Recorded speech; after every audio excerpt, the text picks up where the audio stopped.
Alors, je voudrais vous faire part d'un petit chidouche. C'est ce que c'est un chidouche? En limoud, un chidouche, c'est quand quelqu'un il invente en fait quelque chose, quoi. D'accord.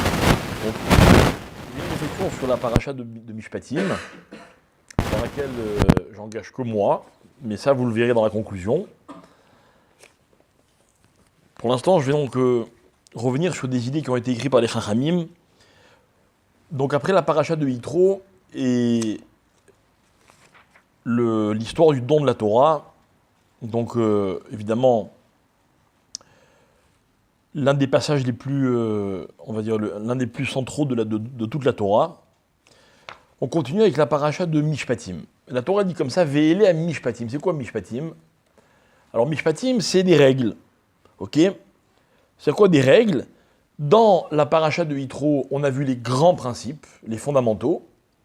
Dans la paracha de Mishpatim, on va voir des choses qui nous donnent l'impression d'être beaucoup moins fondamentales, mais qui sont la suite de ce qu'on a appris jusqu'à maintenant. La Torah, hein? Non. Non. La Torah, elle dit comme ça. Ve'ele à Mishpatim. Rashi dit, Kol makom shenemar ele, pasal et arishonim. Rashi, il commence avec une explication grammaticale. Quand, dans la Torah, vous voyez le mot « élé », c'est quoi « élé » ? Voici, celle-là, cela, quoi. Passal et Arishonim, c'est que ça n'a rien à voir avec ce qui a été dit précédemment. Élé, c'est nouveau. D'accord ? Rashi continue, il dit « Ve'élé, mosif à l'Arishonim ». Mais là, la Torah, elle dit pas élé, elle dit ve'élé, avec la conjonction de coordination. Mosif à la Rishonim, Rashi nous dit, de là on apprend que ce que la paracha de Mishpatim va nous rapporter, en fait, c'est la suite, c'est à ajouter à ce qui a été dit précédemment. Ma arishonim misinai, af alou misinai. Alors, Rashi explique, il dit, de la même manière que les premières, c'est quoi les premières? La Aseret HaDibrot, Nemrou, pardon, elles nous viennent du Sinaï. Ainsi, ces règles-là nous viennent du Sinaï. D'accord? Alors, si Rashi, il nous précise ce que je viens de dire, ça veut dire que quoi par rapport à l'action que tu as posée? C'est qu'a priori, elles n'ont aucun rapport. D'accord? Rashi a eu besoin de me dire, ah, si, sache que le VLE m'apprend qu'il y a un rapport. Très bien. Après, Rashi demande, mais pourquoi alors entre les deux, on nous parle de toutes les règles du Misbéar, puisque c'est ce qui a marqué à la fin de la paracha de Yitro. Et Rashi répond, Lomar lechach tassim zanedrin al amigdash, vesfarim achrim, amisber pirusho bazara. Bref, on ne va pas rentrer là-dedans, mais en tout cas, on va voir donc que les règles qui sont enseignées ici sont aussi importantes, d'accord, que les 10 commandements qui ont été dites au Sinaï. Celles-là aussi, elles ont été dites au Sinaï. C'est quoi les règles qu'on va voir? Alors on va nous parler d'abord par exemple des règles de l'esclavage. Ok? Et chaque fois que j'arrive à la page de Mishpatim, je suis toujours très ému parce que il y a, je ne sais pas exactement, peut-être 23 ans, ou 22 ans, ou 24 ans, je ne sais plus, enfin bref, dans ces eaux-là. Ok, j'ai commencé un cours le dimanche soir. Et c'était la paracha de Mishpatim, et depuis, au Hashem, ce cours, jusqu'à aujourd'hui, ce soir, il existe encore. D'accord? Et c'était paracha de Mishpatim, je me rappelle, parce qu'on avait parlé de l'esclavage. Ok? Donc, merci. Voilà. Alors, donc on va nous parler des lois de l'esclavage, on va nous parler après des lois d'un certain nombre de lois sociales, ok?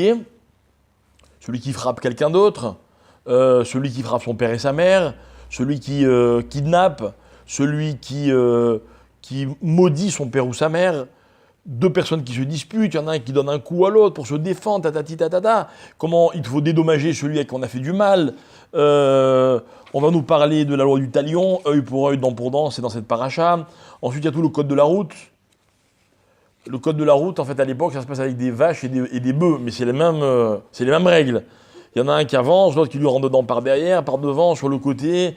Authentique, hein? Authentique, on peut écrire tout le code de la route. Celui qui ouvre qui fait un trou, qui cause un trou sur la chaussée, quelqu'un tombe, de quoi il est responsable et pas responsable? Est-ce que c'est moi qui suis responsable parce que j'ai creusé un trou, ou c'est vous qui êtes responsable parce que vous ne faisiez pas attention où vous mettez les pieds? Question que la Torah va poser. On va voir ensuite une autre histoire, quelqu'un qui se réveille la nuit et puis il entend du bruit, il va voir qu'est-ce qui se passe, il aperçoit un voleur, il prend peur, il le tue. Ok? C'est quoi la loi? Mais l'autre, il avait rien sur lui, il avait juste un passe-partout. D'accord, ben la Torah, c'est ce qu'elle dit. Ok? La Torah dit on ne peut pas condamner celui qui a réagi parce qu'il a eu peur. Ok? Celui qui fait un feu chez lui, mais il y a un coup de vent et le feu il va brûler la propriété de son voisin, doit payer, doit pas payer, dans quelles circonstances? Je continue, il y en a plein comme ça. Après, il y a toutes les lois du harcèlement. C'est là qu'elles prennent leur source dans la Torah. Quelqu'un qui séduit une jeune fille, alors on va voir si cette jeune fille, elle était vierge, pas vierge, fiancée, pas fiancée, ça se passe dans les champs, ça se passe en ville, il y a des tas de règles. On va nous parler des sorcières, ou des sorciers quoi. Hein. On va nous parler de la comment on dit? Zoophilie. D'accord? On va nous parler des règles, des égards que l'on doit à la veuve et à l'orphelin. On va nous parler des règles de prêt. Quand on prête de l'argent, il ne faut pas prendre de ribit. Comment on doit se comporter vis-à-vis de quelqu'un qui n'a pas de quoi nous rembourser, etc. On va nous raconter, on va nous donner la règle de la majorité. Vous savez que dans la Torah, il n'y a pas de démocratie, mais il y a une majorité. On va nous parler de cette règle selon laquelle si je vois l'âne de mon prochain qui ploie sous la charge, mais qu'au même moment j'ai l'âne de mon ami et l'âne de mon ennemi, qui je dois aider en premier? Mais je sais que vous connaissez la réponse. Ensuite, on va nous parler du mensonge. La Torah ne va pas dire que le mensonge est interdit. Qu'est-ce qu'elle va dire? Il faut s'éloigner du mensonge. C'est encore pire que l'interdiction. C'est pas seulement que je ne dois pas mentir, je dois m'éloigner de tout ce qui est mensonge. Eh ben, tu pensais. La Torah va nous parler comment on dit, des pots de vin, en nous disant que personne ne peut résister. La Torah va nous parler de la Shévit, de la Shemitah, l'année de Jacher. Ok? Et j'en passe, d'accord? Et j'en passe. Et à la fin de tout cela, la Torah revient sur l'histoire du mont Sinaï. Et elle dit comme ça. Ve'el Moshe Amar, allez el Hachem. Et à Moshe, il a dit, monte vers Hachem. Et Moshe va, accompagné de Aaron, Nadav, Avihu, les 70 anciens. Ok? Il l'accompagne jusqu'à la montagne. Arrivé à la montagne, Moshe continue tout seul. Et il monte recevoir la Torah. Ok? Alors la Torah me dit, il revient et il raconte au peuple, et kol divrei Hachem, ve et kol amishpatim, et toutes ces règles-là qu'on vient de citer notamment, Vaya'an kol ha'am kol echad vayomru, et le peuple a répondu d'une seule voix, et ils ont dit, kol asher diber Hachem, tout ce que Dieu a dit, et non, c'est point, ok? Là ils disent pas encore Nishma. Après, la Torah raconte que Moshe va retranscrire tout ça, etc., etc., etc. Alors, à la fin, Vayomru, Kol Asher Diber Hashem, Naaseh Venishma. Bref, peu importe de quelle façon ça s'est passé.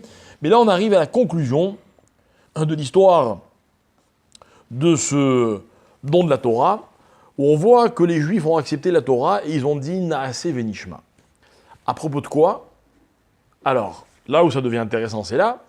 À propos des grands principes de la Torah, Anochi Hashem, l'idolâtrie, le Shabbat, le respect des parents, le vol, le crime, etc. Mais aussi à propos des toutes petites mitzvot. D'accord? Par exemple, la paracha de Mishpatim, elle commence avec l'histoire de l'esclave. Vous connaissez bien les lois concernant l'esclavage? Hein? Pourquoi non? Hein? On ne le vit pas et alors? Ça nous autorise à ne pas les étudier? Je vais t'interroger. Quoi? D'accord, c'est très intéressant, mais c'est ça les lois de l'esclavage? Bien. Alors, puisque je vois que vous ne les connaissez pas du tout, on va les étudier. D'accord? Non, mais c'est vrai, ça fait partie des mitzvot de la Torah, mes chers amis. On ne peut pas choisir ce qui nous intéresse, ce qui ne nous intéresse pas. Et alors? Et alors? Et alors? Alors, pour ça, on ne doit pas les étudier? Par exemple? Et si le Mashiach, là, il arrive demain matin, qu'est-ce qu'on fait? Je te pose la question à toi. Imagine le Mashiach, il tape à ta porte, juste à ta porte. Non mais, tu fais quoi? Vous faites rigoler, vous demandez le Mashiach tous les jours. Moi j'adore hein, les gens qui font de la propagande, Mashiach, Mashiach, Mashiach. Je suis sûr que si le Mashiach il arrive, il serait bien embêté. Hein. On est sur le moment, quand on a besoin de faire quelque chose, on ouvre les livres et on regarde ce qu'on fait, c'est tout. Oui, il y a des personnes qui s'y connaissent en plus. Ne me chauffe pas. C'est genre, tu as fini tout ce qui est Shabbat, tout ce qui est Tfilin, tout ce qui est les mitzvot de tous les jours, tu connais tout par cœur. Quand le Mashiach arrive, tu ne restes que à étudier les lois des corbanotes. Quoi la classe? Non, c'est une question, d'accord? En fait, je vois que vous comprenez ce que vous voulez comprendre, quoi.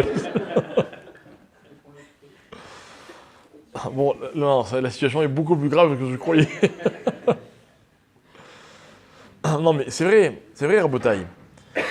C'est vrai, la Torah, elle nous donne plein de règles. Alors, ok, en vérité, la réponse, je savais que vous allez me la donner, celle-là. Vous m'avez dit, ah non, l'esclavage, on ne connaît pas, ça ne nous concerne pas. Mais ce n'est pas une réponse, ce n'est pas du tout une excuse. Du tout. La Torah, c'est pas un mode d'emploi. Ce qui m'intéresse, vous savez, quand on achète un appareil, le mode d'emploi, comment on fait? On fait, c'est pas besoin. Ah, là, il y a la question qui m'intéresse, je m'arrête. Bon, ok. Si vous arrivez à vous servir de vos appareils en faisant comme ça, il n'y a pas de problème. Ok? Il y a de plus en plus de modes d'emploi qui sont marqués que en chinois et encore en une autre langue. On ne sait même pas laquelle c'est. D'accord? Ok, on arrive, on connaît. Il faut y avoir un bouton, machin, etc. L'épi, le truc. Ok. Mais la Torah, c'est pas ça. Mi Elea Mishpatim. Regardez ce qu'il a dit Rashi. Marishonim Misinai, Af Elo Misinai. Il n'y a pas de mitzvah plus importante et de mitzvah moins importante. Il n'y a pas. Et puis en fait, mieux que ça, je vais vous démontrer que dans chaque mitzvah, il y a un lien et il y a une leçon à prendre qui nous concerne. Et je vais vous dire quelque chose, hein, Rabotai, c'est que chaque mitzvah qu'on n'étudie pas, okay, hein, c'est une perception et une compréhension en moins de la Torah. Et ne croyez pas que ceux qui étudient dans les yeshivot dont vous avez parlé tout à l'heure, Kochim et Tarot, c'est-à-dire tout ce qui concerne les corbanotes, etc., c'est qu'au cas où le Mashiach il vient, ou quand il va venir, qu'on sache. Pas du tout. Pas du tout. Parce que celui qui n'a pas étudié Kochim et Tarot, il ne sait pas ce que c'est la Kedusha.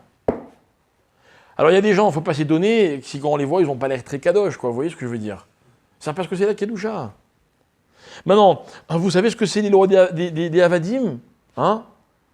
Des serviteurs? Vous ne savez pas? Vous savez pourquoi vous ne savez pas? Parce que vous ne savez ni ce que c'est être esclave, ni ce que c'est qu'être libre. Ben oui, c'est ça le problème. Ah, vous croyez que vous savez ce que c'est la liberté, mais la liberté selon la Torah, c'est autre chose. Alors je m'en vais vous l'expliquer. Et je vais prendre la première mitzvah de cette paracha, et je vais essayer de vous démontrer, entre autres, qu'est-ce que cette halakha, elle nous ouvre comme perspective. Et je vous raconte. Qui tikne Eved Ivri?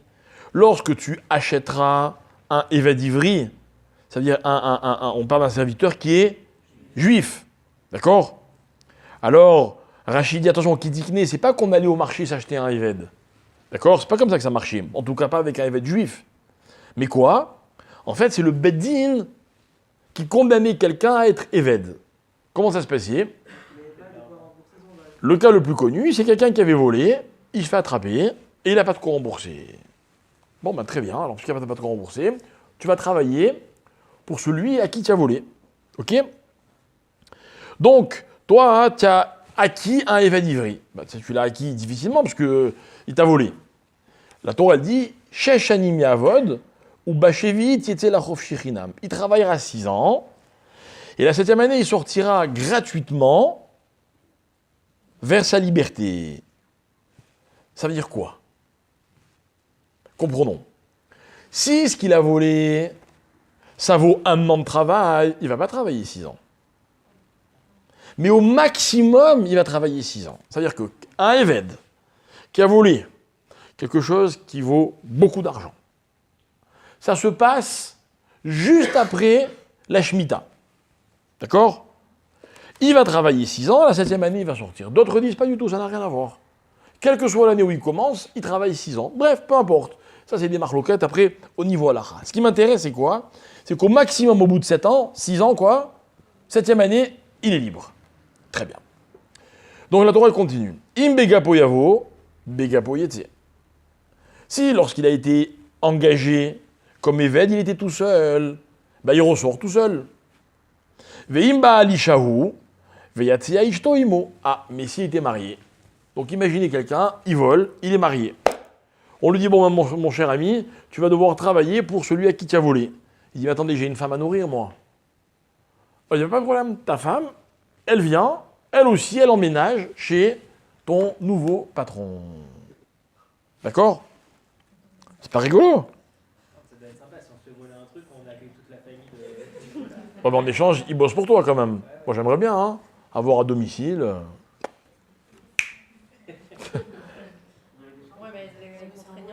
Ah, il y a des contraintes. D'accord, mais il est gratuit. Enfin, il a volé, d'accord, mais c'est-à-dire que finalement, je n'ai pas d'argent à débourser tous les mois. Bref, le propriétaire, il y trouve aussi son compte. Il a des égards, hein, ça c'est clair. On ne va pas y revenir, on a déjà fait un cours, même plusieurs sur ça. Le problème n'est pas là. Mais il travaille. Bref, on n'est plus au travail, on est au bout. On arrive à la 7e année. Il ressort tout seul s'il était tout seul.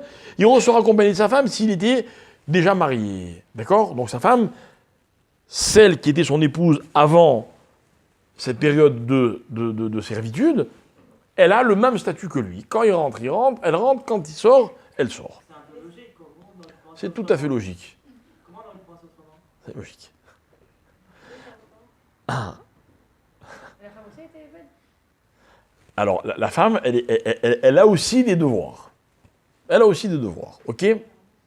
C'est compliqué, je vais vous dire, c'est pas ça que je veux étudier avec vous maintenant.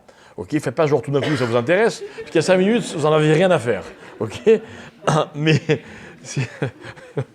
si on rentre dans les halachot de Eved, pas Eved, comment on dit, Chifra ou pas Chifra, c'est très compliqué. Il y a énormément de lois de la propriété qui sont définies dans ce contexte-là. Le Eved, ce qu'il y a de plus difficile pour le Eved, beaucoup plus que le travail, c'est la propriété. Il n'a pas de propriété, le Eved. D'accord? C'est-à-dire qu'il trouve un billet de 10 une pièce de 10 shekels, elle n'est pas à lui. Il ne peut pas posséder.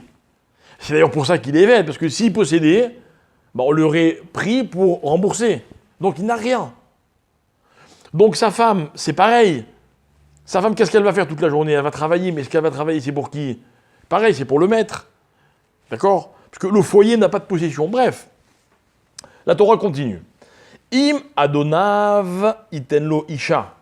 Alors maintenant, dans un cas où son maître lui donne une femme. Ok? C'est quoi cette femme? C'est quoi cette femme? Alors, Rachid explique ici.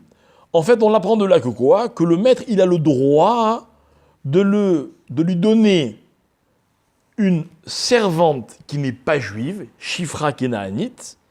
Et quel est l'intérêt du maître? D'avoir des enfants.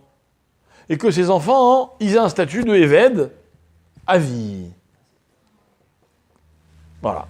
Ok? Et là d'ailleurs, comme c'est Shifra Kenaanite, après, c'est pas les mêmes règles. Bref. Ok? Alors la Torah, elle continue, elle dit, entre parenthèses, une femme qui a volé et qui ne peut pas rembourser, qu'est-ce qui passe? Hein? Non, elle n'a pas de mari. Sinon, il n'y a pas... Pareil, combien de temps? Voilà, jusqu'à 6 ans, comme l'homme. Shifra Kenaanite, c'est pas pareil. Shifra Kenaanite, c'est-à-dire que les règles de la Torah, c'est qu'on pouvait acheter un Eved Kenaani ou une Shifra Kenaanite, ce n'étaient pas des juifs, et à ce moment-là, c'était une possession à vie. Ok? Et après, à ce moment-là, les lois sont complètement différentes. Donc lui, son maître lui a donné une femme. Veyaledalo banim obanot. Et elle lui a enfanté des garçons et des filles. À qui, lui? Au maître. D'accord? Aïcha viladeati la donea, veo yetse begapo. La femme et les enfants restent au maître, et lui, au terme de ses 6 ans, il ressort tout seul. C'est clair? C'est le maître qui est faillable de l'éducation des enfants. Complètement. Ils sont. Le mot, il n'est pas du tout, comment dire, populaire de nos jours. Ils sont sa propriété. D'accord? Très bien. Et elle reste kénanite. Kénanite, c'est pas juif. Elle n'est pas juive. Oui, non, mais genre, on disait à quelqu'un de juif d'aller avec quelqu'un de non juif. Ouais. D'ailleurs, c'est pas sa femme. C'est pas sa femme, c'est juste une chifra avec laquelle il va avoir des enfants. Et justement, la Torah.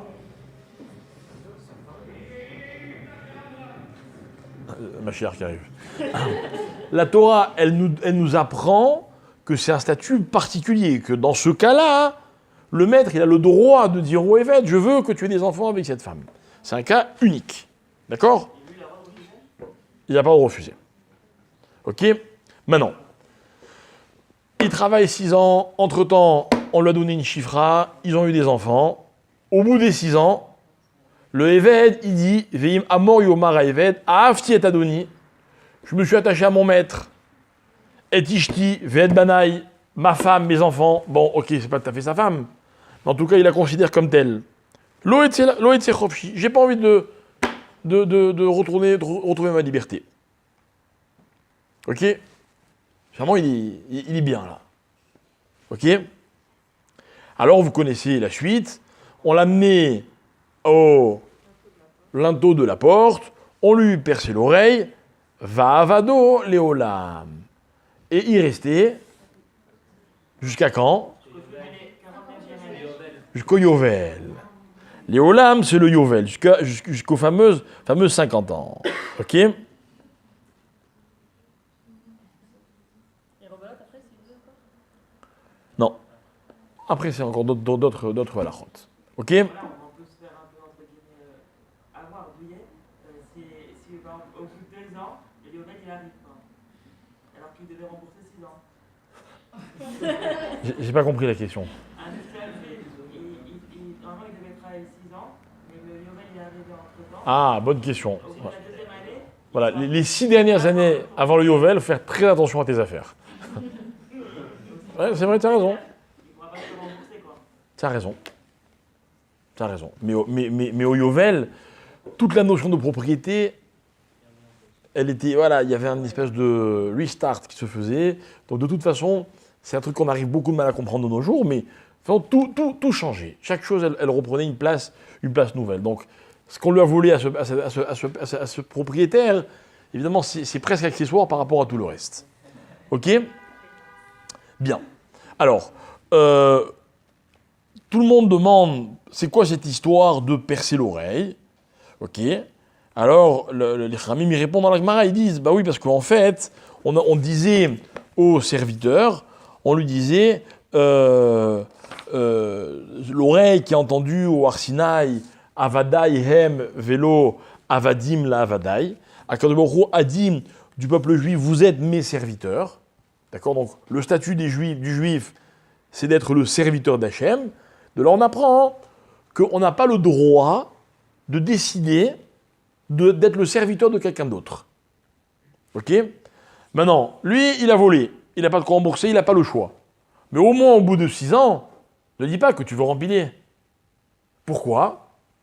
Pourquoi? Parce que le Eved, il est patour, il est exempté d'un certain nombre de mitzvot. Donc, quelque part, il est moins le serviteur d'Hachem. Donc, Hachem lui dit, comment? Tu étais censé être mon serviteur. Maintenant, tu as fini ce que tu étais obligé, par la force des choses. Redeviens mon serviteur. Il lui dit, non, je veux rester chez mon maître, celui qui m'a donné une femme, etc., etc. Donc, on lui perce l'oreille. C'est un thème bifneatzmo. C'est pas celui qu'on va étudier ce soir. Donc, si la question, elle concerne l'oreille... Non, pas l'oreille. Ah. Mais si la Torah l'interdit pourquoi la Torah elle permet ce cas-là d'être à vie en lui prend, etc. Ouais, ce Alors, c'est ce qu'on va essayer d'expliquer. Ok, c'est quoi cette histoire de permission alors que normalement ça devrait être interdit? Ok. Alors,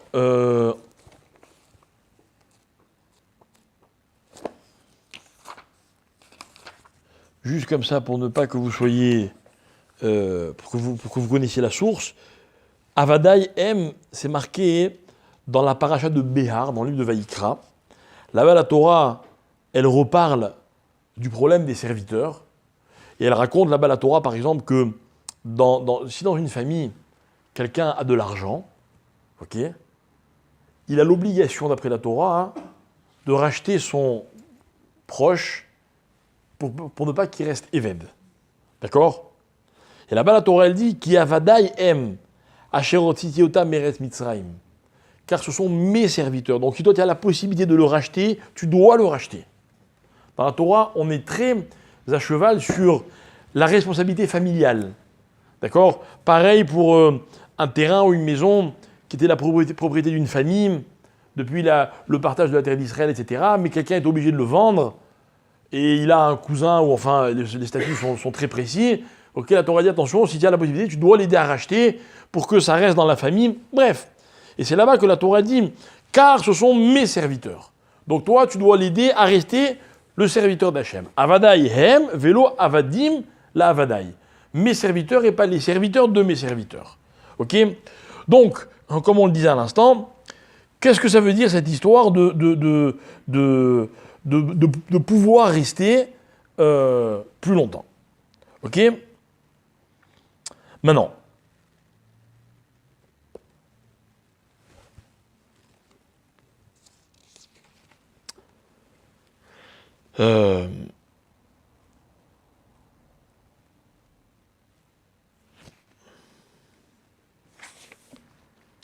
maintenant, on nous raconte également que, je reviens sur un point qu'on avait étudié à l'instant, vous m'avez d'ailleurs posé la question, on dit comme ça, normalement un juif, est-ce qu'il a le droit d'épouser ou même d'avoir une relation avec une non-juive? Ben non. C'est clair. Ok? Et là, qu'est-ce qui se passe? On dit au maître, bon, bah, si tu veux avoir des petits serviteurs, pas de problème. Tu donnes à ton serviteur Shifra Kenaanit. Ok? C'est quoi cette permission? Alors, on va essayer d'expliquer ces différents points.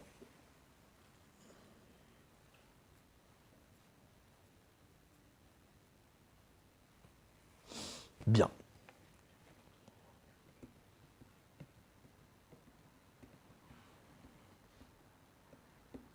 Le Rambam, dans les halachot qui concernent les Avadim, il explique quelque chose d'intéressant. Vous savez que d'après la Torah, quelqu'un qui n'a pas de quoi manger, que Dieu nous en préserve, il n'a pas de quoi manger, ok? Il peut aller voir un autre juif qui a de l'argent et dire, écoute, j'ai pas de quoi manger, je veux être ton éved. Je veux être ton éved. Ça marche. D'accord? Donc ça veut dire comme ça que, normalement, on n'a pas droit d'être le éved d'un autre juif, mais quelqu'un que Dieu nous en préserve, qui n'a vraiment pas de quoi manger, sa seule chance de subsister, c'est de se vendre comme éved. La Torah dit, il a le droit. Comme ça, le Rambam, il est possèque la halakha, et tout le monde est possèque, c'est une halakha dans la Torah. Le Rambam, il explique quelque chose, il dit, écoutez bien, celui qui a volé et qui n'a pas de quoi rembourser, lui, il ne voulait pas être éved, n'est-ce pas? C'était pas son projet. Malheureusement, il s'est fait pincer, ou plutôt, malheureusement, il a volé, il n'a pas de quoi rembourser, alors le Beddin devait statuer son cas, et il lui disait, bah écoute, puisque tu n'as pas de quoi rembourser, tu vas devenir éved. Donc je répète, il n'avait pas l'intention, il n'avait pas décidé d'être éved. À l'inverse, l'autre cas dont je vous ai parlé à l'instant, c'est lui qui décide d'être éved. Quelque part, c'est confortable. C'est peut-être aussi un mental, vous voyez ce que je veux dire. Mais quelqu'un qui est dans cet état d'esprit, il va se dire, bon ok, ben voilà, plutôt d'aller travailler, payer mes factures, machin, etc., je vais être le éved, ok. Ah, le Rambam il dit dans ces cas-là, attention, interdiction pour lui d'épouser une Shifra Kénaanite, une servante goy. Donc, lorsque la Torah dit que le serviteur allait avoir une femme et des enfants avec une Shifra Kénaanite, c'est seulement le serviteur qui n'a pas choisi d'être serviteur, d'être Éved. Mais le juif qui a choisi d'être Éved, lui, il n'a pas le droit d'avoir une Shifra Kénaanite. Pourquoi? Parce que c'est un sourd. On n'a pas le droit de se marier avec une Goya. Ok? Alors pourquoi on permet à l'autre? Quoi? Bizarre, hein? Comment? Ben, l'autre aussi, son esclave aussi. C'est les mêmes règles. Et alors? Alors parce qu'il est puni, tu lui rajoutes une avéra? Mais je suis d'accord avec toi. C'est pour ça qu'on le condamne à être évêque. Mais pourquoi tu lui fais faire quelque chose qui est interdit normalement pour un juif? Quel rapport? Voilà, ce que je dis, tu sais quoi, toi tu n'as pas le droit de faire Shabbat, mais aucun rapport. Comment? Et alors, en quoi ça explique?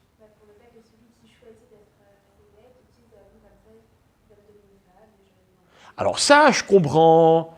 Et j'ai même pas besoin de la raison que tu me donnes, puisque la Torah elle interdit à un juif d'épouser une Goya. Mais ma question, elle n'est pas sur l'autre cas. Ma question, elle est sur celui à qui on permet d'épouser une Shifra Kénaanite. Pourquoi on lui permet? Quel moussard? Parce qu'après, sa descendance, à chaque fois qu'il verra ses enfants, ça lui rappellera qu'il a fait cette avéra.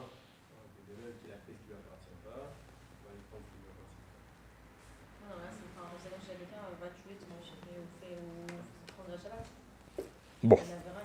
Alors écoutez bien. Il y a une règle que la Gemara elle rapporte dans Sota au nom de Rabbi Yochanan. Rabbi Yochanan il dit comme ça. Amar Rabbi Yochanan, Shlosha chinot hen. C'est ce que c'est des chinot? Chinot, c'est le pluriel de chen. Chen, c'est la grâce. C'est ce que c'est la grâce? C'est ce que c'est la grâce? Hein? Ouais, expliquez-moi. Ça s'explique pas? Non, c'est avoir un beau visage, être gracieux, un visage gracieux, une bonne humilité. Ah, attention. Non, c'est pas faux, mais c'est pas ma question. J'explique pourquoi. Parce qu'il y a posséder la grâce, il y a des gens, ils sont gracieux. La grâce, comme vous dites, c'est pas définissable. Il y a des gens, ils sont moches, pas spécialement intelligents, mais ils sont tellement gracieux. Ok? Il y a la grâce dans le sens plutôt grâce présidentielle. Non, ça c'est encore autre chose. C'est un mot inventé par les hommes. Non, mais ça veut dire qu'on permet à l'autre. Passe à ma question. Ma question, elle se situe ailleurs. C'est pas qu'est-ce que ça veut dire avoir de la grâce, ok? Mais la grâce, on va l'analyser vu justement de l'autre côté, vu d'en face. Moi, il y a certaines choses qui pour moi ont une grâce particulière. Ok? Ne me demandez pas d'expliquer, c'est comme ça, je ne sais pas pourquoi. C'est ça la grâce. Rabbi Yochanan il dit il y a 3 grâces qui sont homologuées. Chen amakom al yoshvav, la grâce d'un endroit aux yeux de ceux qui y habitent. C'est comme ça. D'accord? Imaginez, vous allez demain dans une ville, d'accord? Et puis vous dites, t'as vu? Et vous voyez rien du tout. Non, j'ai pas vu. Mais lui, il adore. Il adore. Quand on est habitué même à un quartier, par exemple, on aime notre quartier, on aime... Bon, celui qui est de passage, il voit pas pourquoi, mais c'est comme ça. Chen makom al yoshvav. D'accord? Chen isha al baala. La grâce d'une femme aux yeux de son mari. Alors ça, cherchez pas à comprendre. Non mais c'est vrai. C'est vrai que, imagine un couple, ils sont mariés, etc. Ils se plaisent. Bon, ok, il ne faut pas se mêler de leurs affaires. D'accord? Et souvent, on a tendance, je vais vous expliquer, à vouloir se mêler des affaires des autres. On croit que dans tel couple, ça ne va pas bien, ou entre telles personnes, il faut absolument leur parler, etc., etc. C'est faux. C'est faux. Il y a une grâce inexplicable. Et des fois, on peut même pas la percevoir de l'extérieur. C'est comme ça. Chen Isha al-Bala. C'est un principe. C'est un principe. Ce principe, il est très très fort parce que dans la Gemara, on va même nous expliquer que bien souvent, c'est ce qui protège l'homme de la Havera. Hein, que même un homme qui trouverait une femme plus belle que la sienne, que Dieu nous en préserve. D'accord ?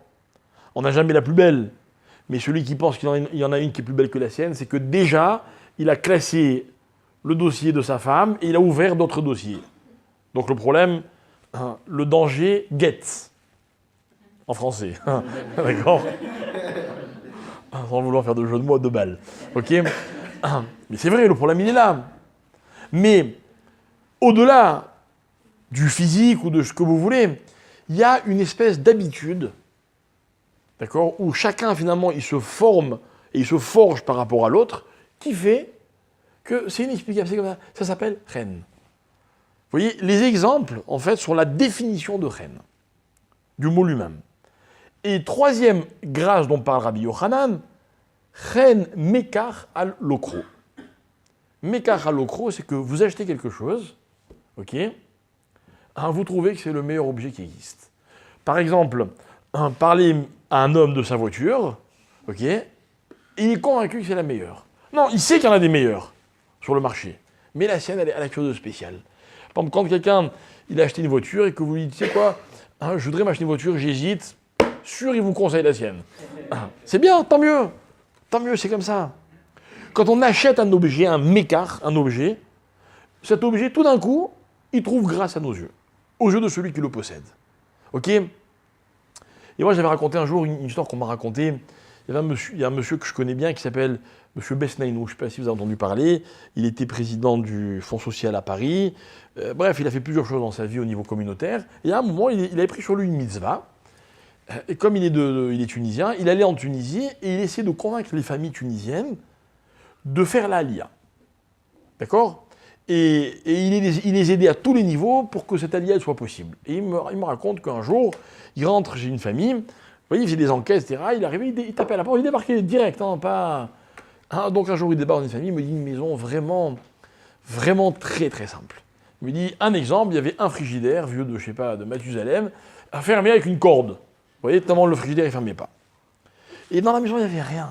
Vraiment une simplicité extrême. Et il s'assoit, il commence à parler, etc.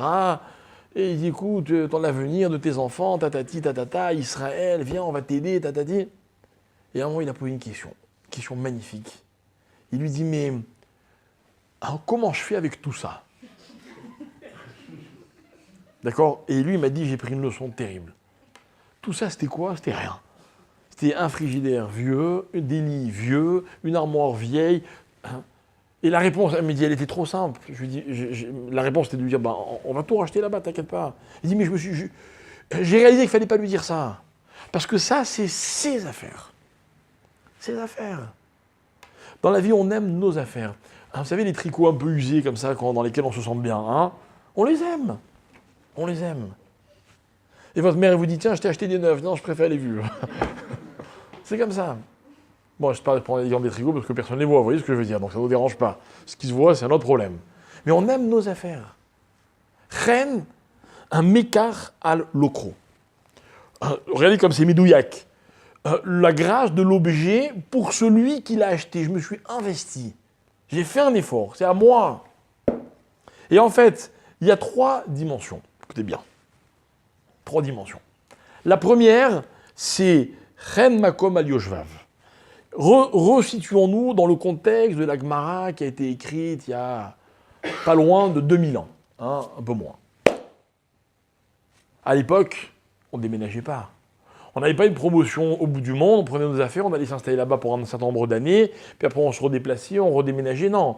À l'époque, les gens, ils naissaient, ils grandissaient, ils vieillissaient et ils mouraient au même endroit, pour la plupart des gens. N'est-ce pas ? C'est-à-dire que le makom, c'est quoi ? Le makom, c'est l'environnement dans lequel j'ai toujours vécu. Ok, donc Chen makom al yoshvav. C'est une première dimension. Normal. Je connais que ça. C'est l'escargot et la feuille de laitue. D'accord ? Ensuite, il y a Chen Isha al-Bala. C'est quoi Chen Isha al-Bala ? Par définition, un conjoint, c'est pas quelqu'un que j'ai toujours connu. Le conjoint, mon conjoint, c'est pas moi.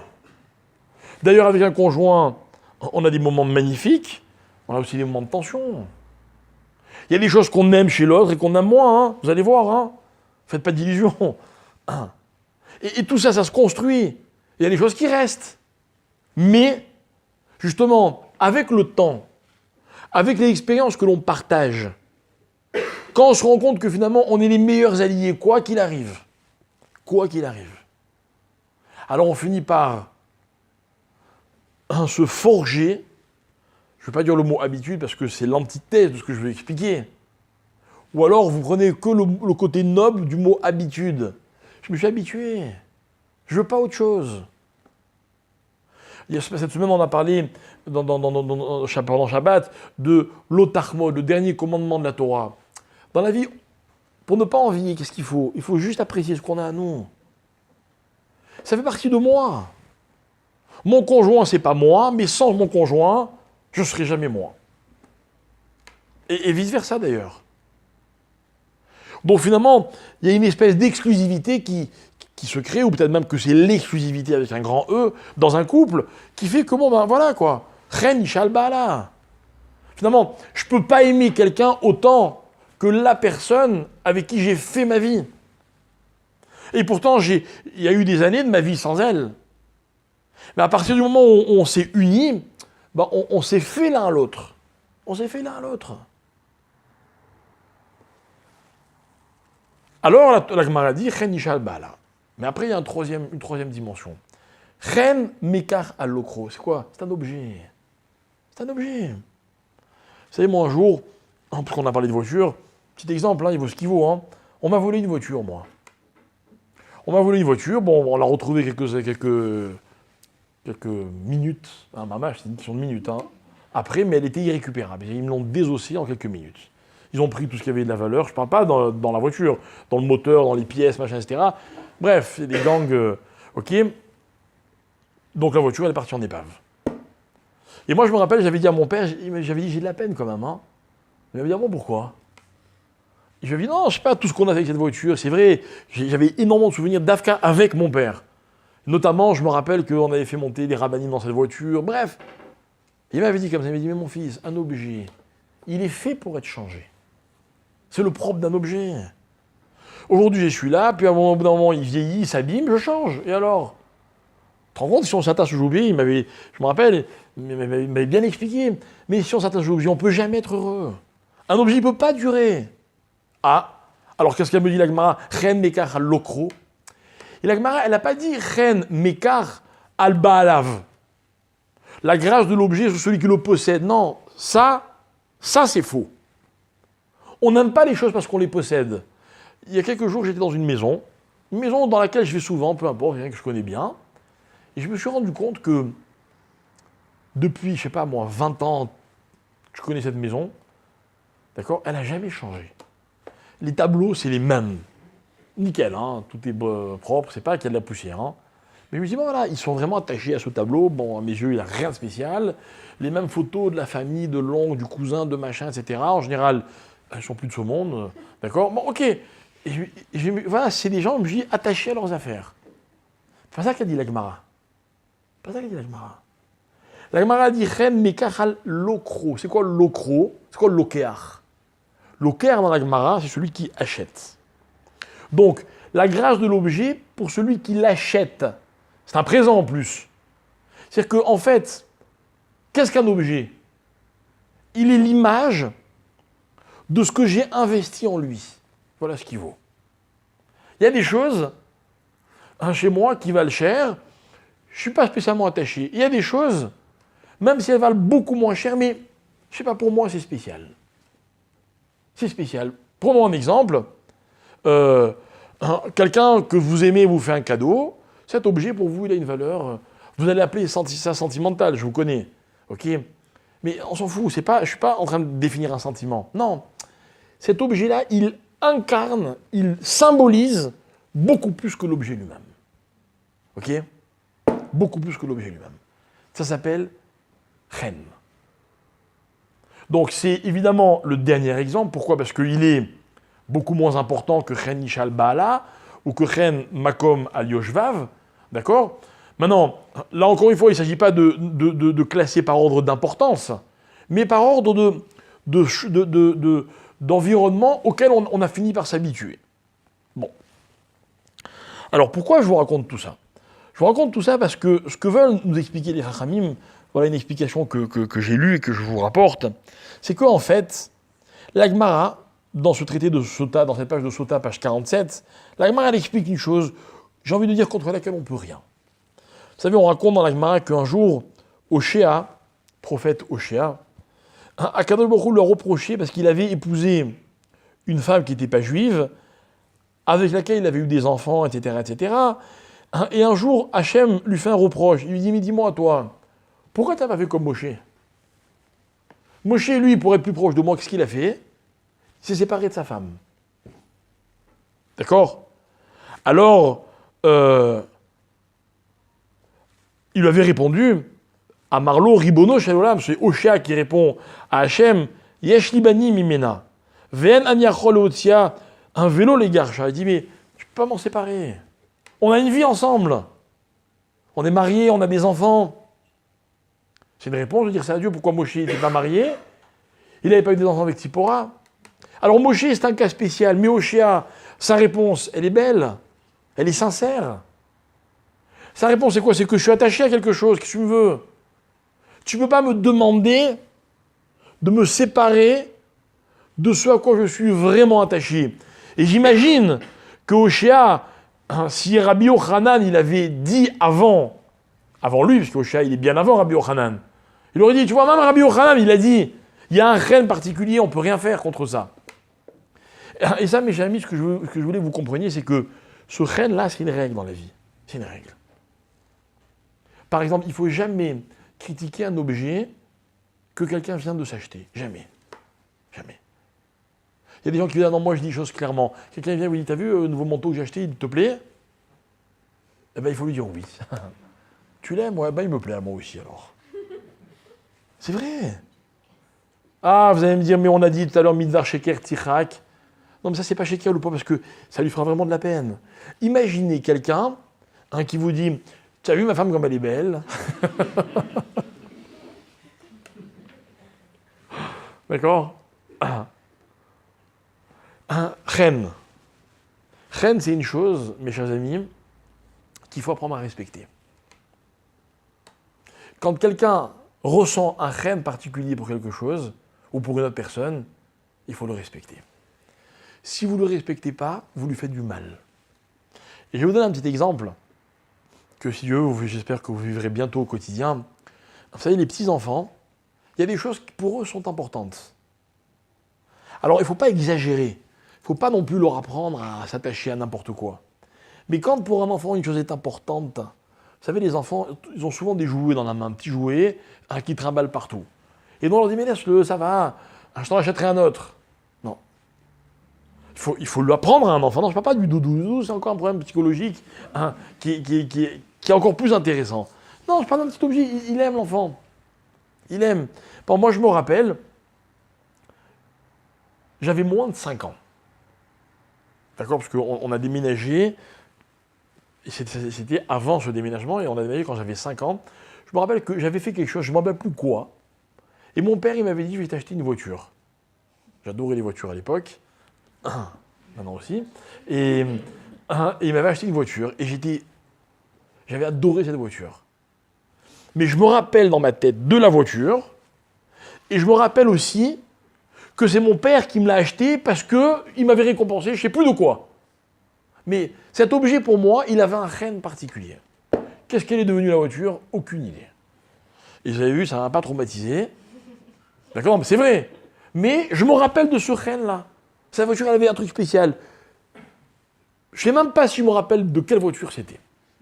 Mais je me rappelle du reine de cet objet particulier. Je n'avais pas 5 ans. On n'a pas beaucoup de souvenirs avant l'âge de 5 ans. Mais je m'en rappelle.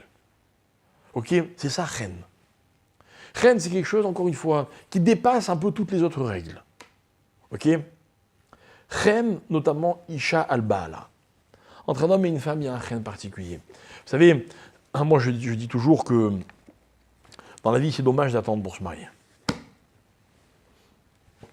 Non, je vais vous faire râler. Parce que, quelque part, il faut décider de se marier. Et l'une des choses que l'on rate quand on n'est pas marié, et c'est pas méchant ce que je vous dis, même si je considère que vous êtes un peu responsable de ne pas être marié, pour ceux qui ne le sont pas encore, ok, mais justement, je vais vous donner envie. Et l'une des choses que l'on rate quand on n'est pas marié, c'est ce reine-là. Reine. Je suis sûr que vous avez des amis que vous aimez beaucoup, il y a des gens qui vous plaisent, il y a des parents que vous adorez, il y a des frères et sœurs, il y a un tas de choses. Reine Isha al-Baala, le reine qui est entre un homme et sa femme et une femme et son mari, il est spécial. Il est spécial. Maintenant, encore une fois, ça ne veut pas dire qu'on vit sur un nuage béat l'un de l'autre. Non, non, pas du tout. On peut être très lucide, on peut être des fois impatient, on peut être conscient qu'il y a des défauts, des lacunes. Ok, c'est pas le problème. Il y a un reine qui est particulier. Et ce reine-là, moi je pense que dans la vie, ça fait partie des constituants du bonheur. Et je veux dire même mieux que ça, quelqu'un qui a été marié, il a la chance de savoir ce que c'est. Vous voyez ? C'est triste d'avoir été marié. Dieu préserve vous, c'est une séparation volontaire ou pas volontaire. Dans les deux cas, c'est triste. Mais cette personne-là, elle a connu ce que c'est ce reine-là. Dans la vie, c'est un constituant, c'est très important. La Gemara en parle. Le Rambam, dans Chen Makom Al Yoshvav, il dit, quand quelqu'un vient d'un endroit, des années et des années après, quand on la connaît bien, on retrouve son attachement à cet endroit-là. Un Marseillais, il aura toujours l'accent marseillais. Ça ressort à un moment ou à un autre. Moi, ça ressort quand je parlais des Marseillais. Direct. Un Tunisien, ça ressort tout le temps. Même un Marocain, il peut aimer le Maroc. D'accord ? Dans votre tête, je vois qui est Marocain et qui ne l'est pas. C'est bien. Ok ? C'est magique. C'est magique, c'est comme ça. Ok ? Maintenant, je vais vous dire où je voulais vous emmener. Ok ? Écoutez bien. Quelqu'un qui a volé. Normalement, on lui dit, on l'attrape, il doit rembourser. Logique.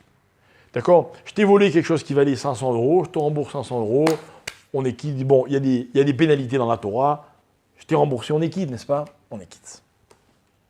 Mieux que ça, je n'ai pas de quoi rembourser, c'est pas grave, je vais travailler. Magnifique. Vous avez un crédit de 500 €, ça peut aller jusqu'à 6 ans, je suis votre esclave. C'est de mieux. La Gemara dit, ok, admettons que celui qui a été volé retrouve ce qu'on lui a pris, la valeur de ce qu'on lui a pris. Mais il y a deux problèmes. C'est que celui à qui on a volé, peut-être qu'il était attaché à cet objet, et ça, on ne pourra jamais lui rendre. Deuxièmement, celui qui a volé, le drame, c'est que quand il va rembourser ce qu'il a volé, il croit qu'il est quitte. N'est-ce pas ? Il croit qu'il est quitte. Par exemple, moi, il n'y a pas longtemps, il y a un conducteur qui roulait sans assurance, qui a embouti ma voiture, il m'a explosé la voiture. Elle avant, porte arrière et à l'arrière. Toute la voiture. Vous pouvez voir, elle est toujours pas réparée, la voiture. Chaque fois que je vois, j'ai la rage. Il roule sans assurance. D'accord ? Il habite un village, je ne vous dirai pas où, je ne connais même pas le nom d'ailleurs, impossible de lui envoyer un courrier. D'accord ? Même le tribunal, il ne peut pas l'envoyer de courrier. Bref, on a réussi à l'amener au tribunal. Ok, le juge, on a amené tous les documents pour montrer combien coûte la réparation. Allez savoir pourquoi le juge, il m'accorde 75%, 70% de ce que ça me coûte. Ok ? Mais moi, ce qui me fait râler, c'est quoi ? C'est quoi ? C'est pas parce que ça coûte. Évidemment que je voudrais qu'il me rembourse que ça me coûte. D'accord ? Mais, et le temps, et la frustration, et l'énervement, et le machin, tout ça, ce sont des dommages que l'autre, il va me rembourser ce qu'on lui a obligé à me rembourser. Pendant sa tête, il est quitte. C'est juste ça. Mais quelque part, il y a une injustice qui ne pourra jamais être rétablie, n'est-ce pas ? Jamais. Celui qui vole un objet à quelqu'un, il était attaché à cet objet, parce qu'il l'a remboursé, il est quitte. Alors écoutez C'est bien. la même chose quand on rend aussi avec de l'argent. C'est ce que je dis. Non, c'est-à-dire qu'on le rend en tant qu'esclave ou qu'on le rend en tant qu'argent, ça va. Alors, si encore tu as les moyens de rembourser, à la limite, ok. Ça change rien. Si. Si, parce qu'au moins, il n'y a pas de préjudice financier. Non, mais si on est attaché à l'objet, quelle que soit la façon dont on rembourse, ça ne changera rien. Écoute, je répète. Celui qui a volé 1000, il a les moyens, il rembourse 1000. Au moins, j'ai plus de préjudice. D'accord, tu as raison, la frustration, la peine, ceci, d'accord. Ça, on ne peut rien faire. On ne peut pas chiffrer. Il y a des choses qu'on peut chiffrer, parce que tout à l'heure, je vous ai dit, il y a une pénalité dans le vol. Vous savez qu'un voleur qui se fait attraper ne paye pas la même pénalité que celui qui s'est dénoncé tout seul. En fonction des objets qu'il vole, il y a des pénalités différentes, donc on ne va pas rentrer là-dedans. Mais quelqu'un qui n'a pas de quoi rembourser, on lui demande d'être esclave. Le type, il met 6 ans à me rembourser d'une façon, mais qui ne me rend pas ce qu'on m'a enlevé. Il me le remplace. Alors écoutez bien. Vous savez ce qu'a dit la Torah? Elle dit, ben, vous savez quoi, celui-là, on va lui demander de rembourser, par exemple, aussi en ayant, avec une servante non juive, des enfants. Tout à l'heure, vous avez dit, le kiff, il obtient des esclaves. Oui, mais à côté de ce qu'on lui a pris, peut-être que, je ne parle pas encore une fois de valeur, on ne lui a pas remboursé ce qu'on lui a pris. Donc au moins qu'il trouve son compte. Bon, donc c'est logique, je comprends. Pourquoi on peut obliger l'autre à avoir une servante? Mais la Torah, elle continue. Regardez comment elle dit les choses. Elle dit, mais une seconde. Celui-là, au bout d'un moment, il va partir, il va redevenir libre. Et imaginez qu'il attendez une seconde, je veux garder ma femme et mes enfants. N'est-ce pas?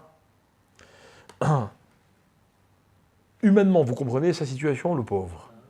Il a créé une famille, ou une pseudo-famille, on va l'arracher. Et la Torah dit, normalement, il est censé partir.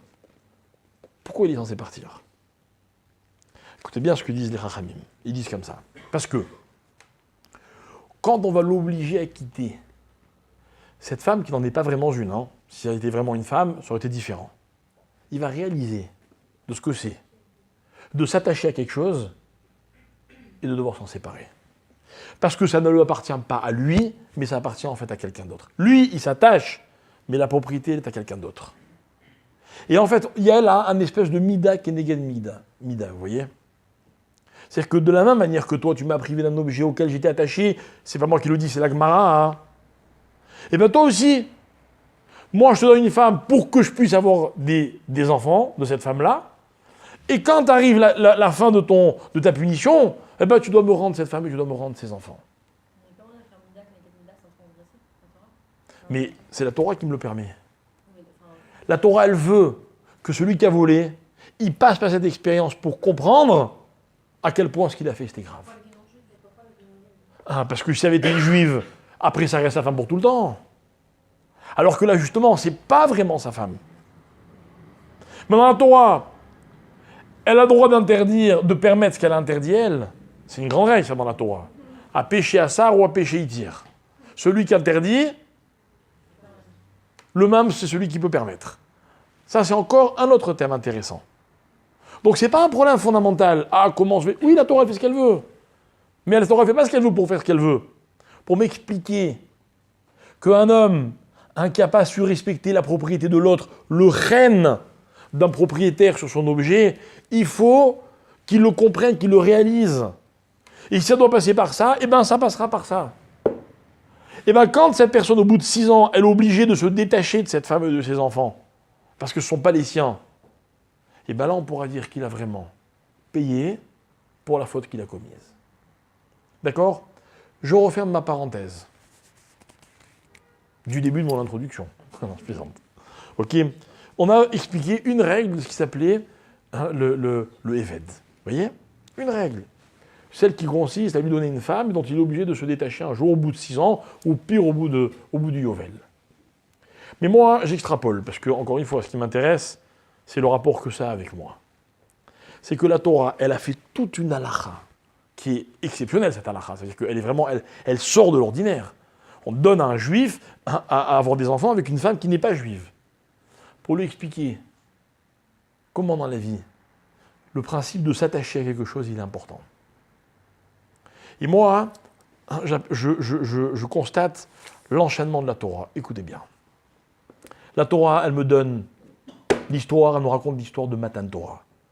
Le mont Sinaï, les tonnerres, les éclairs, les miracles, Hachem qui parle, tout le monde qui meurt, tout le monde qui ressuscite, les grands principes de la Torah, Anochi Hachem, les grandes règles, tout le monde est d'accord avec les grandes règles des 10 commandements. Ok, c'est bien, hein? Ça fait de nous des bons juifs. Moi, je suis des juifs qui aimeraient ne faire que les grandes mitzvot de la Torah. Ce qu'on appelle en français les mitzvot universels. Ah ouais. Là, ça dérange personne. Hein. Tout le monde est d'accord que respecter ses parents, mais enfin, qui n'est pas d'accord avec ce principe-là? Ne pas voler, ne pas tuer, mais hein, c'est l'humanité tout entière qui approuve. Alors écoutez bien. Ce que je dis, c'est à la fois très beau et très sévère. C'est pas ça qui fait d'un juif un juif. C'est pas ça qui fait de la Torah ma Torah. Vous savez ce qui fait de la Torah ma Torah? Surtout ne quittez pas. Hein, ouvrez la page de Mishpatim et rentrez dans les petites mitzvot. Celles qui sont beaucoup moins universelles. Celles où on me parle du serviteur de l'esclave. Oh, l'esclavage! Mais je me rappelle, moi, pourquoi je me rappelle que c'est le premier cours que j'ai donné? Parce que ça a été un scandale. Il y a des gens qui m'ont dit, mais enfin, mais comment on peut parler d'esclavage aujourd'hui, hein, au XXe siècle, enfin à l'aube, à la fin du XXe siècle, on était encore à l'aube du XXIe. Hein, c'est vrai. L'esclavage. Et moi, je lis la Torah, je me dis, ben, si la Torah, juste après les 10 commandements, hop, tout de suite, elle me parle de l'esclavage, ça veut dire que quoi? Que là aussi, elle m'explique l'un des fondements de la Torah. Alors j'ai trouvé ce soir, grâce à vous, que l'un des fondements de la Torah, c'est quoi? Hein, c'est l'appartenance dans la vie, l'attachement des choses et des uns vis-à-vis des autres. Vous savez pourquoi? Parce que ce que veut la Torah quand Hachem nous la donne, c'est pas qu'on l'étudie seulement, c'est pas qu'on l'entende, c'est pas qu'on approuve. Elle veut que la Torah devienne la Torah de chaque juif. Et moi, je vais vous dire quelque chose, mes amis, je vous pose une question à laquelle, évidemment, vous n'allez pas répondre, et moi non plus. Hein, c'est que tous les jours, quand vous faites les mitzvot, et que vous terminez une mitzvah, posez-vous une seule question. Est-ce que grâce à cette mitzvah, la Torah, vous sentez qu'elle est un peu plus à vous? Et je vais vous dire quelque chose, je rajoute à ce qu'a dit Rabbi Yochanan. Reine de la Torah pour celui qui la pratique. Je suis sûr que c'est ce qu'il voulait dire Rabbi Yochanan. Mais c'est mon chidouche. Quand quelqu'un, il met en pratique la Torah, ça veut dire quoi? Il s'investit pour la Torah.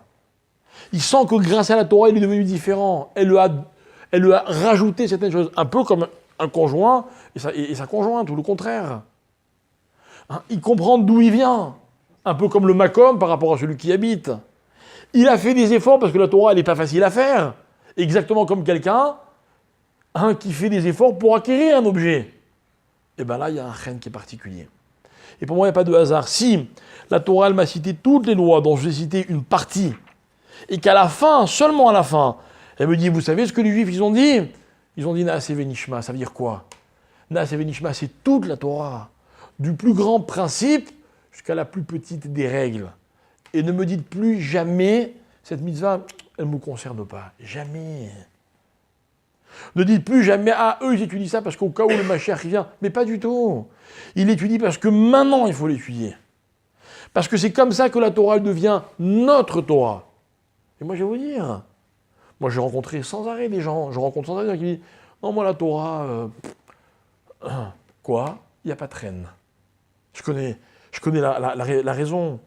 C'est parce que si on ne s'investit pas, mes chers amis, on ne peut pas savoir ce que c'est que le reine. On ne peut pas savoir. Vous savez quelle différence il y a entre la relation dans un mariage et n'importe quelle autre relation? C'est quand dans n'importe quelle autre relation, un moment, ça vous gave, vous passez à autre chose. Il n'y a pas d'obligation, il n'y a pas de responsabilité, il n'y a pas d'engagement. Le mariage, c'est tout le contraire. Moi, je vous dis, en même temps, franchement, je suis conscient que quand un couple se marie, et qu'il ne tourne pas vraiment rond chez eux, quoi. Et c'est que des galères. C'est un engagement qui n'en finit plus. Mais en même temps, cet engagement-là, c'est la clé pour découvrir ce que c'est que le chen. À la Torah, c'est la même chose. La Torah, les Juifs, ils se sont engagés, Hachem leur a dit, vous faites. Qu'est-ce qu'ils ont répondu? Naaseh venishma. Ils sont allés plus loin. Ce plus loin, là, mes chers amis, c'est celui qui fait que le chen qu'on ressent pour la Torah n'appartient qu'à nous. On a fait plus que ce qu'on nous avait demandé. Faire plus que ce qu'on nous demande, c'est quoi? C'est retrouver sa liberté à l'intérieur de l'obligation. Vous savez pourquoi les Juifs sont des hommes libres? Avec toutes les contraintes de la Torah. C'est parce que quand un Juif fait une mitzvah, il la fait toujours mieux, il en fait toujours un peu plus que ce qu'on lui avait vraiment exigé. Moi, je dis toujours, quand le matin, par exemple, on finit la tefila, on va prier, ça dure ce que ça dure, il y a des gens qui prient en 10 minutes, en un quart d'heure, en 20 minutes, en 1 heure, peu importe. Moi, j'ai toujours dit qu'un Juif sait, s'il a bien prié, si quand sa prière se termine, il a envie de rajouter un petit psaume, un petit verset, un petit truc en plus. Celui qui fait que ce qu'il doit faire, on a la preuve de rien. Mais quand dans la vie on aime faire encore un tout petit peu plus, Moi, vous savez, ici dans cette synagogue, ou là où je me trouve, le Shabbat il finit jamais à l'heure pile. Jamais. Et je ne fais pas Shabbat pour être quitte. Quand je suis dans Shabbat, j'aimerais rajouter un petit peu de quelque chose de moi. Et vous allez voir, faites l'expérience, ça se passe très bien. Non mais c'est vrai. Finalement, on oublie d'être pressé de sortir de Shabbat. Parce que les autres, ceux qui sont pressés, ils sont pressés de sortir de Shabbat. Je ne peux pas croire qu'ils sont pressés de rentrer dans la semaine, sinon c'est des inconscients. Non mais c'est vrai. Mais quand on aime quelque chose, quand on aime sa femme, on ne fait pas que ce qu'on est obligé de lui faire. On va forcément faire un peu plus. Au moins un peu plus. Pareil pour les femmes vis-à-vis des hommes. Pareil pour nos enfants. Pareil pour ce qu'on aime vraiment. C'est ça, Chen. Chen, c'est la petite dimension qui est en plus. Alors moi, ce que je voulais, c'est me servir de cette mitzvah-là, du Eved, et de ce détail complètement bizarre de la chifra qui va lui donner des enfants, pour expliquer que si au Eved, on veut lui expliquer ce que c'est Chen, je considère que c'est exactement ce que la Torah attend de nous. La semaine dernière, on a étudié le don de la Torah, Kabbalat Torah, on a reçu la Torah. Cette semaine, la paracha vient nous enseigner le Chen de la Torah. Il ne faut pas faire les choses parce qu'on est obligé de les faire. Dans la vie, on ne peut pas définir une personne par rapport à la façon dont elle assume ses devoirs. On la définira toujours avec le un petit peu plus qu'elle a fait au-delà de ses devoirs. Et ce Chen de la Torah, c'est celui que je vous souhaite, que je me souhaite. La Torah, on l'a comprise le jour où elle est beaucoup plus qu'une obligation, beaucoup plus qu'une contrainte, et beaucoup plus que toutes les interdictions. Et pourtant, il y en a. Vous voyez, cette dimension qui est unique. Et excusez-moi, mais je crois qu'il n'y a que les Juifs qui peuvent comprendre de quoi je parle. D'ailleurs, c'est pour ça que je ne leur parle qu'à eux. C'est vrai. C'est ça, Matan Torah. C'est ça, les mitzvot de la Torah. 613 mitzvot. Et tous les Juifs disent, c'est tout, il n'y en a pas une 614e. Il n'y en a pas. Simplement, on peut rendre chaque mitzvot un peu plus belle à sa façon à nous. Et c'est là qu'on va découvrir ce que c'est que le Chen. Ok ? Le Chen, c'est la dimension absolue dans notre relation avec les choses et surtout dans notre relation avec la Torah. Voilà.